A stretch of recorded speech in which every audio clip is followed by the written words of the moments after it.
కూకట్పల్లిలో వెల్నెస్ పేరుతో లోపల వేరే లెవెల్ బిజినెస్ నడుస్తోంది. భాగ్యనగర్ కాలనీలోని చామ్ బ్యూటీ స్పా మీద రీసెంట్ గా పోలీసులు మెరుపు దాడి చేశారు. స్పా ముసుగులో అక్కడ ఇల్లీగల్ యాక్టివిటీస్ జరుగుతున్నాయని పక్కా ఇన్ఫర్మేషన్ తో ఎంట్రీ ఇచ్చారు. రిజల్ట్ ఏంటంటే ఈ తతంగం నడిపిస్తున్న మెయిన్ నిర్వాహకురాలు దివ్యతో పాటు మరో ఇద్దరు సబ్ ఆర్గనైజర్లు సంగీత మాధురి మరియు జయప్రకాష్ లను పోలీసులు అదుపులోకి తీసుకున్నారు.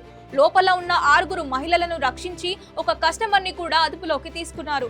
సీన్ చూస్తే అక్కడ 4 ఫోన్లు, 9,100 రూపాయల క్యాష్ కూడా దొరికింది.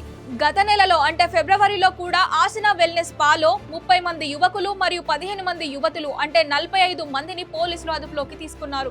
స్పా ముసుగులో క్రాస్ మసాజ్ మరియు చట్టవిరుద్ధమైన కార్యకలాపాలు నిర్వహిస్తున్నట్లు పోలీసులు గుర్తించారు. ఇలాంటి సెంటర్లపై నిఘా ఉంచమని, నిబంధనలు అతిక్రమిస్తే కఠిన చర్యలు తీసుకుంటామని హెచ్చరిస్తున్నారు. పబ్లిక్ కూడా తమ ఏరియాలో ఇలాంటి అనుమానాస్పద కార్యకలాపాలు కనిపిస్తే పోలీసులకు సమాచారం అందించాలని కోరుతున్నారు. మరిన్ని అప్డేట్స్ కోసం ఫాలో కొట్టడం మర్చిపోకండి.